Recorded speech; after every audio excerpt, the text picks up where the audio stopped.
মনে করো একটা গ্যাস বেলুনকে ফুলিয়ে ফাঁপিয়ে বড় সড়ো বানিয়ে হঠাৎ করে যদি গ্যাস ছেড়ে দাও, তাহলে যে অবস্থাটা হয় বেলুনের, আমারও ঠিক একই অবস্থা হয়েছে এই সিনেমাটা দেখে। এটা মূলত মেগাস্টার শাকিব খানের প্রিন্স যে সিনেমাটা, সেটা ভাই কি বলবো, এত সুন্দর সিনেমা কিভাবে বানায় ডিরেক্টরে, আই এম তো অবাক। এটা কি গল্পের গরু কি মাথায় উঠছে, মানে একদম মগডালে উঠে গেছে। তো গল্প সম্পর্কে যদি তোমাদের একটু আইডিয়া দিই, এখানে শাকিব খান একজন সাধারণ মধ্যবিত্ত ঘরের ছেলে। সে কিভাবে আন্ডারওয়ার্ল্ডের ডন, কিভাবে আন্ডারওয়ার্ল্ডের প্রিন্স হয়ে ওঠে, তার জার্নি এই গল্পে দেখানোর চেষ্টা করা হয়েছে। দেখানোর চেষ্টা করা পর্যন্তই হয়েছে, কিন্তু দেখানো কিছু হয়নি। এখানে আন্ডারওয়ার্ল্ডের যে ডন হয়ে ওঠে বা প্রিন্স হয়ে ওঠে শাকিব খান, তোমার দেখে কোনো রকমই লাগবে না, তোমার দেখে কোনো মজা আসবে না। এটা এটা দেখার দরকার, তুমি দেখছো, বাট এটা আহামরি তোমার কাছে মাইন্ড ব্লোয়িং বা এক্সট্রা অর্ডিনারি লাগবে এরকম কোনো কিছু এই সিনেমায় দেখানো হয়নি। তোমার মনে হবে সেই 10 বছর আগের সিনেমা দেখছো। এখানে যদি আমি অভিনয়ের কথা বলি, শাকিব খান এখানে তার মতো চেষ্টা করেছে, কিন্তু তাকে ডিরেক্টর ঠিকঠাকভাবে ব্যবহার করতে পারেনি বিভিন্ন জায়গায়।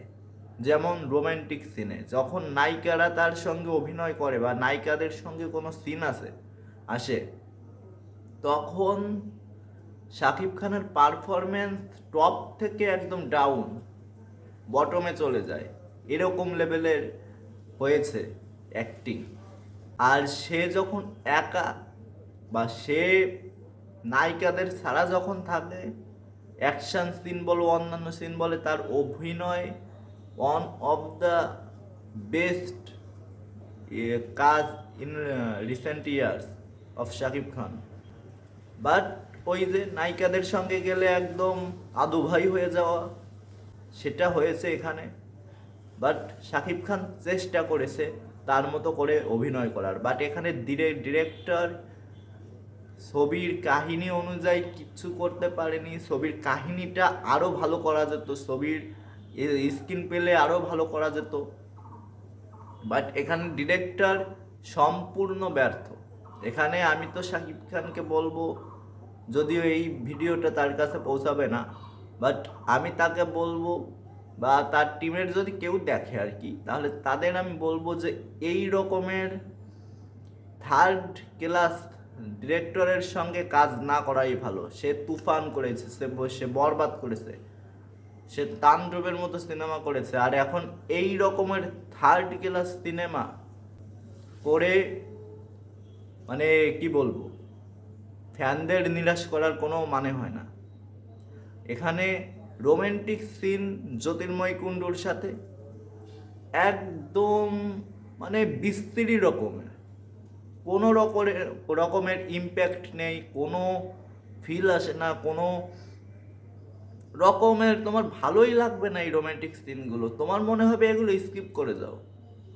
একদম থার্ড ক্লাস, কি বলে এটাকে, থার্ড ক্লাস বলতে বাধ্য হচ্ছে, বাট এটা থার্ড ক্লাসে রোমান্টিক সিনগুলো যেগুলো আছে, একদম মানে গদ আহ্লাদে গদ হওয়া যেমন বলে, এখানেও সেরকমই হয়েছে রোমান্টিক সিনগুলোতে। এরকম কেউ করে ভাই? একটা লিমিট পর্যন্ত রাখো, এত গদ হওয়ার তো কিছু নেই।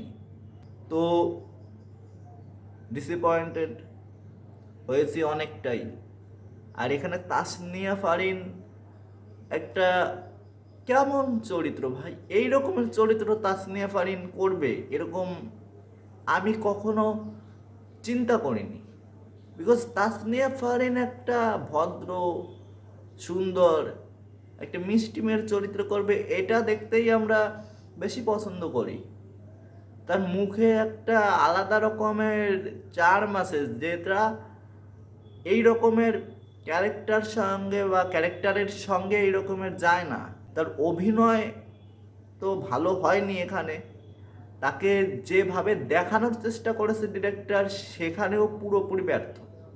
এখন ভালো দিক আমার এখন দূরবীন দিয়ে খুঁজে বের করতে হবে, ভালো দিক কি আছে এই সিনেমার। না এই সিনেমার এডিটিং ভালো, না এই সিনেমার রোমান্টিক সিন ভালো, না এই সিনেমার স্টোরি লাইন ভালো। মানে এখন আমার দূরবীন নিয়ে যদি বসি তাহলে হয়তো দুই একটা ভালো সিন আমার বাঁধতে পারে বা চোখে আসতে পারে। তাছাড়া তো ভালো সিন বা ভালো লাগার মতো কোনো জায়গা আমি খুঁজে পাইনি এই সিনেমাতে। এতটাও বাজে সিনেমা শাকিব খানের কাছ থেকে মানুষ আশা করতো সেই তুফান সিনেমার আগে, বা তুফান যখন আসে তার আগে মানুষ শাকিব খানের কাছ থেকে এই রকমের সিনেমাই আশা করতো। বা তুফান, বরবাদ ইত্যাদি যে তাণ্ডব, এগুলো আসার পরে তো এই রকমের থার্ড ক্লাস মার্কা সিনেমা শাকিব খান কাছ থেকে আশা করি না। কি বলবো ভাই, কিচ্ছু বলার নেই। তাকে স্ক্রিপ্ট চয়েস ভালো করা দরকার। সে রায়হান রাফি, হৃদয় ইত্যাদি যেসব ডিরেক্টর আছে ওদের সঙ্গে কাজ করুক। সে এই রকমের ডিরেক্টরের সঙ্গে কাজ করা উচিত না তার। আর কি বলবো, তার ফ্যানদের উচিত এই রকমের সিনেমাকে সাপোর্ট না করা। তো ইমোশনালভাবে এটাকে কানেক্ট করতে পারেনি, ইমোশনাল দৃশ্যে কোনো রকমই লাগবে না তোমার, একদম ফ্ল্যাট। তো এটা ছিল আমার হনেস্ট রিভিউ। তো তোমাদের এই সিনেমাটা যারা দেখেছো তাদের কেমন লেগেছে, এবং যারা দেখবে ভাবছো দেখতে পারো, বাট শাকিব খানের ফ্যান হিসেবে দেখতে পারো, বাট একজন নিউট্রাল অডিয়েন্স হিসেবে এটা তোমাদের কেমন লাগবে আমি বলতে পারছি না। তো আজকের মতো tata, bye bye, good bye, দেখা হবে পরের ভিডিওতে।